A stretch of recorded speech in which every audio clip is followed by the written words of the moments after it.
Hello everyone! I hope you're ready for another adventure, because today Wayne continues to read Harry Potter and the Sorcerer's Stone. Always remember that as we go through these amazing stories and read these outstanding adventures, all you have to do is press the CC button in your YouTube link to be able to follow along with the words. Now I think that North Star will be perfect to join us for today's adventure. Now that North Star is here, let's jump in. Harry Potter and the Sorcerer's Stone, Chapter 14. Norbert, the Norwegian Ridgeback? Quirrell, however, must have been braver than they'd thought. In the weeks that followed, he seemed to be getting paler and thinner, but it didn't look as though he'd cracked yet. Every time they'd pass the third floor corridor, Harry and Ron and Hermione would press their ears to the door to check that Fluffy was still growling inside. Snape was sweeping about in his usual bad temper, which surely meant that the stone was still safe. Whenever Harry passed Quirrell these days, he gave him an encouraging sort of smile, and Ron started telling people off for laughing at Quirrell's stutter. Hermione, however, had more on her mind than the Sorcerer's Stone. She had started drawing up study schedules for the coloring code of all her notes. Harry and Ron wouldn't have minded, but she kept nagging them to do the same. Hermione, the exams are ages away. 10 weeks, Hermione snapped.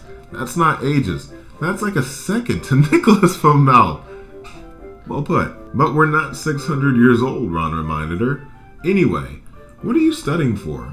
You've already know it all. What am I studying for? Are you crazy? You realize we need to pass these exams to get into the second year. They're very important. I should have started studying a month ago. I don't know what's gotten into me. Unfortunately, the teacher seemed to be thinking along the same lines as Hermione. They piled up so much homework on them that the Easter holiday weren't nearly as much fun as Christmas was. It was hard to relax with Hermione next to you reciting the 12 uses of dragon's blood or practicing wand movements. Moaning and yawning, Harry and Ron spent most of their free time in the library with her, trying to get through the extra work. I'll never remember this, Ron burst out one afternoon, throwing down his quill and looking longingly out the library window. It was the first really fine day they'd had in months. The sky was clear, forget-me-not blue, and there was a feeling in the air of summer coming.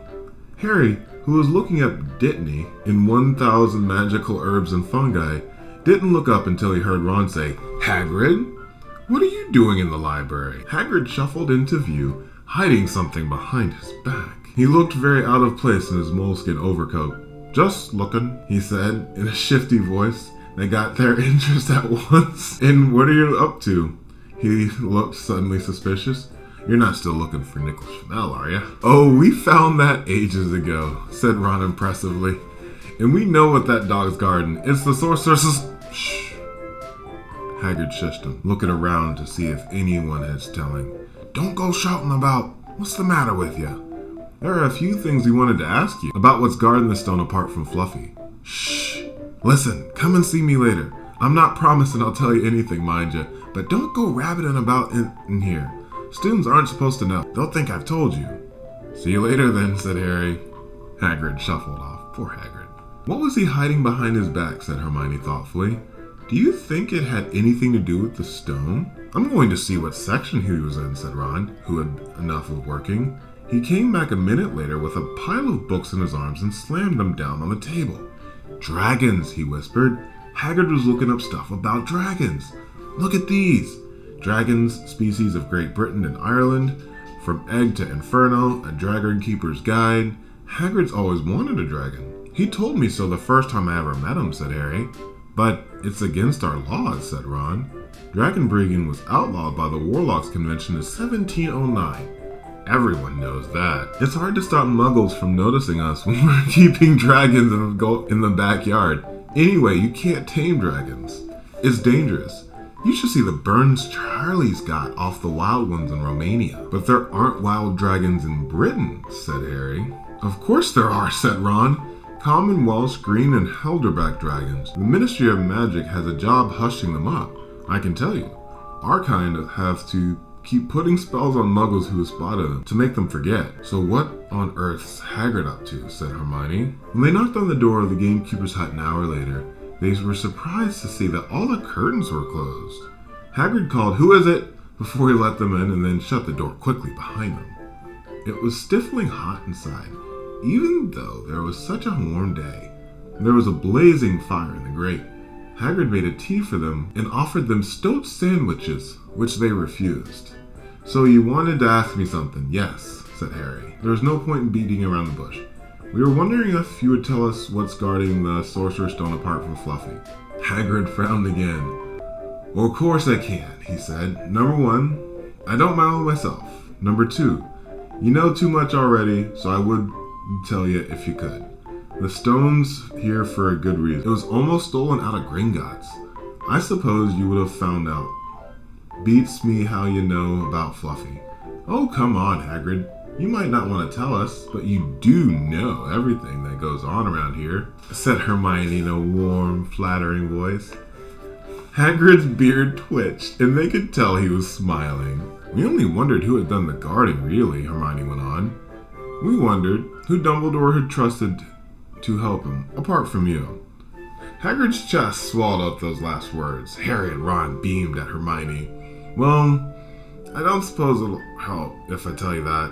Let's see, he borrowed Fluffy from me, then from the teachers did enchantments, Professor Sprout, Professor Flitwick, Professor McGonagall. He took them off his fingers, Professor Quirrell, and Dumbledore himself did something, of course. Hang on, I've forgotten someone. Oh yeah, Snape." "Snape? Yeah, you're not still on about that, are you? Look, Snape helped protect the stone. He's not out trying to steal it." Harry knew Ron and Hermione were thinking the same thing he was. If Snape had been in on protecting the stone, it must have been easy to find out how the other teachers had guarded it. He probably knew everything except, it seemed, Quirrell's spell and how to get past Fluffy. "You're the only one who knows how to get past Fluffy, aren't you, Hagrid?" said Harry anxiously. "And you wouldn't tell anyone, would you? Not even one of the teachers?" "Not a soul knows except me and Dumbledore," said Hagrid proudly. "Well, that's something," Harry muttered to the others. "Hagrid, can we have the window open? I'm boiling." "Can't, Harry. Sorry," said Hagrid. Harry noticed him glance at the fire. Harry looked at it too. "Hagrid? What's that?" But he already knew what it was. In the very heart of the fire, underneath the kettle, was a huge black egg. "Ah," said Hagrid, fiddling nervously through his beard. "That's Where did you get it, Hagrid?" said Ron, crouching over the fire to get a closer look at the egg. "It must have cost you a fortune." "Won it," said Hagrid. "Last night, I was down in the village, having a few drinks, and got into a game of cards with a stranger. Think he was glad to get rid of it, to be honest." "But what are you going to do when it's hatched?" said Hermione. "Well, I've been doing some reading," said Hagrid, pulling a large book from under his pillow. "Got this out of the library. Dragon breeding for pleasure or profit. But it's out of date, of course, but it's all in here. Keep the egg in the fire, cause the mothers breathe on them. When it hatches, feed it a bucket of brandy mixed with chicken blood every half hour. And see here, how to recognize different dragons. What I got's a Norwegian Ridgeback. They're rare, them." He looked very pleased with himself, but Hermione didn't. "Hagrid, you live in a wooden house," she said. But Hagrid wasn't listening. He was humming merrily as he stoked the fire. So now they had something else to worry about. What happened to Hagrid if anyone found out he was hiding an illegal dragon in his hut? "Wonder what it's like to have a peaceful life," sighed Ron, as evening after evening they struggled through the extra homework they were getting.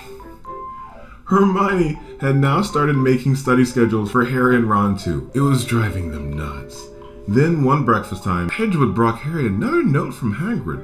He had written on it 2 words, "It's hatching." Ron wanted to skip herbology and go straight down to the hut. Hermione wouldn't hear of it. "Hermione, how many times in our lives are we going to see a dragon hatching? We've got lessons. We'll get into trouble. And that's nothing of what Hagrid's going to be in when someone finds out that he's doing." "Shut up," Harry whispered. Malfoy was only a few feet away and had stopped dead to listen. How much he had heard. Harry didn't like the look on Malfoy's face. Ron and Hermione argued all the way to herbology. In the end, Hermione agreed to run down to Hagrid's with the other two during morning break. When the bell sounded in the castle from the end of the lesson, the three of them dropped their trowels and once again hurried through the grounds to the edge of the forest. Hagrid greeted them, looking flushed and excited. "It's nearly out," he ushered them inside. The egg was lying on the table. There were deep cracks in it. Something was moving inside. A funny clicking sound was coming from it. They all drew their chairs up to the table and watched with bated breath. All at once, there came a scraping noise when the egg split open. The baby dragon plopped out onto the table. It wasn't exactly pretty, Harry thought. It looked like a crumbled up black umbrella. Its spiny wings were huge compared to its skinny jet black body. It had a long snout and wide nostrils. The stubs of its horns were bulging in orange eyes. It sneezed. A couple of sparks flew out of its nostril. "Isn't he beautiful?" Hagrid muttered. He reached out a hand and stroked the dragon's head. It snapped its fingers, showing pointed fangs. "Bless him, he knows his mummy," said Hagrid. "Hagrid," said Hermione, "how fast do Norwegian Ridgebacks grow exactly?" Hagrid was about to answer when the color suddenly drained from his face. He leapt to his feet and ran to the window. "What's the matter?" Someone was looking through the gap in the curtains. "It's a kid. He's running back up to the school." Harry bolted to the door and looked out. Even at a distance, there was no mistaking him. Malfoy had seen the dragon. Something about the smile lurking on Malfoy's face during the next week made Harry and Ron and Hermione very nervous. They spent most of their free time at Hagrid's darkened hut trying to reason with him. "Just let him go," Harry urged. "Set him free." "I can't," Hagrid said. "He's too little. He'll die." They looked at the dragon. It had grown 3 times in length in just a week. Smoke kept furling from its nostrils. Hagrid hadn't been doing his gamekeeping duties because the dragon was keeping him busy.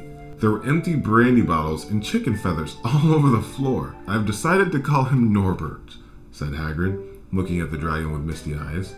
"He really knows me now. Watch. Norbert, Norbert, where's Mommy?" "He's lost his marbles," Ron muttered in Harry's ear. "Hagrid," said Harry loudly, "give it 2 weeks and Norbert's going to be as long as your house. Malfoy could go to Dumbledore at any moment." Hagrid bit his lip. I know. I can't keep him forever. But I can't just dump him. I can't." Harry suddenly turned to Ron. "Charlie," he said. "You're losing it, too," said Ron. "I'm Ron. Remember?" "No, Charlie, your brother, in Romania, studying dragons. We can send Norbert to him. Charlie can take care of him, and he can put him back in the wild." "Brilliant," said Ron. "How about it, Hagrid?" In the end, Hagrid had agreed that they could send an owl to Charlie to ask him. The following week dragged by. Wednesday night found Hermione and Harry sitting alone in the common room, looking after everyone else had gone to bed. The clock on the wall had just chimed midnight when the portrait hole burst open. Ron appeared out of nowhere as he pulled Harry's invisible cloak. He had been down to Hagrid's hut, helping him feed Norbert, who was now eating dead rats by the crate. "It bit me," he said, showing him his hand, which was wrapped in a bloody handkerchief. "I'm not going to be able to hold a quill for a week. I tell you, that dragon's the most horrible animal I've ever met." But the way Hagrid goes about it, you'd think it was a fluffy little bunny rabbit. "When it bit me, he told me off for frightening it. And when I left, he was singing a lullaby." There was a tap on the dark window. "It's Hedwig," said Harry, so he let her in. "She'll have Charlie's answer." And the 3 of them put their heads together to read the notes. "Dear Ron, how are you? Thanks for the other. I'll be glad to take the Norwegian Ridgeback, but it won't be easy getting him here. I think the best thing will be to send him over with some friends of mine who are coming to visit me next week. Trouble is, they must have been seen carrying a legal dragon. Can you get the Ridgeback to the tallest tower at midnight on Saturday? They can meet you there and take him away while it's still dark. Send me an answer as soon as possible. Love, Charlie." They looked at one another. "We've got the invisibility cloak," said Harry. "It shouldn't be too difficult. I think the cloak's big enough to cover 2 of us and Norbert." It was a mark of how bad the last week had been that the 2 others had agreed. Anything to get rid of Norbert and Malfoy. There was a hitch. By the next morning, Ron's bitten hand had swollen to twice its size. He didn't even know if it was safe to go to Madame Malfoy. Would she recognize a dragon bite? By late afternoon, though, he had no choice. The cup had turned poisonous, nasty shade of green. It looked as if Norbert's fangs were poisonous. Harry and Hermione rushed up to the hospital wing at the end of the day to find Ron in a terrible state in bed. "It's not just my hand," he whispered, "although it feels like it's about to fall off." Malfoy told Madame Palfoy he wanted to borrow one of my books so he could have a good laugh at me. He kept threatening to tell her what really bit me. I told her it was a dog, but I don't think she believes me. I shouldn't have hit him in the Quidditch match. That's why he's doing this. Harry and Hermione tried to calm Ron down. "It'll be all over at midnight on Saturday," said Hermione. But this didn't soothe Ron at all. On the contrary, he sat bolt upright and broke into a sweat.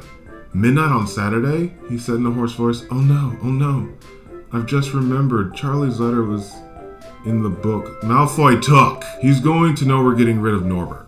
Harry and Hermione didn't get a chance to answer. Madame Palfoy came over at that moment and made them leave, saying Ron needed to sleep. "It's too late to change the plan now," Harry told Hermione. "We haven't gotten time to send Charlie another owl, and this could be our only chance to get rid of Norbert. We have to risk it. We have got to get the invisibility cloak." Malfoy doesn't know about that. They found Fang, the boar horse, sitting outside the horse, badgering his tail when they got to tell Hagrid, who had opened the window to talk to them. "I won't let you in," he puffed. "Norbert's in a tricky state. Nothing I can't handle." When they told him about Charlie's letters, his eyes filled with tears, although that might have been because Norbert had just bitten his leg. "Arg, that's all right. He just only got my boot. Just playing. He's only a baby after all." The baby banged its tail on the wall, making the windows rattle.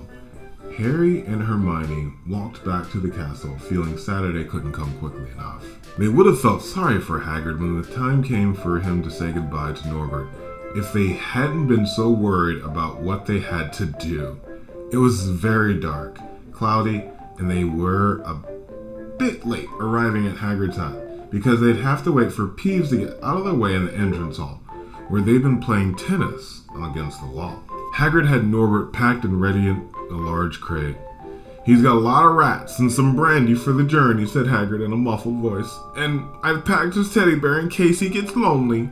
From inside the crate began ripping noises that sounded to Harry as though he thought Teddy was having his head torn off. "Bye-bye, Norbert," Hagrid sobbed, as Harry and Hermione covered the crate with the invisibility cloak and stepped up beneath it themselves.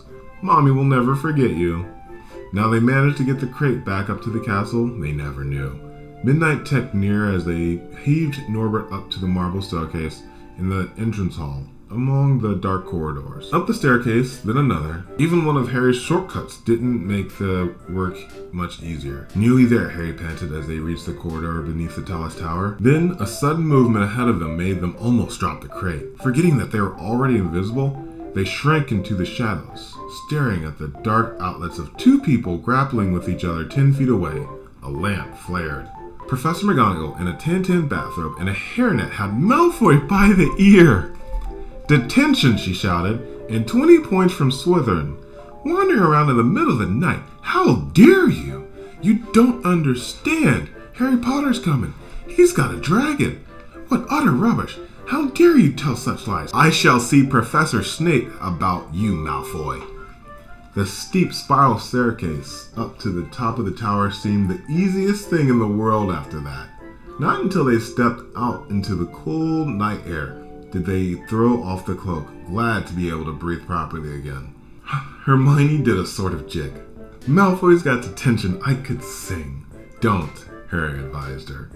Chuckling about Malfoy, they waited. Norbert thrashing about in his crate. About 10 minutes later, 4 broomsticks came swooping out of the darkness.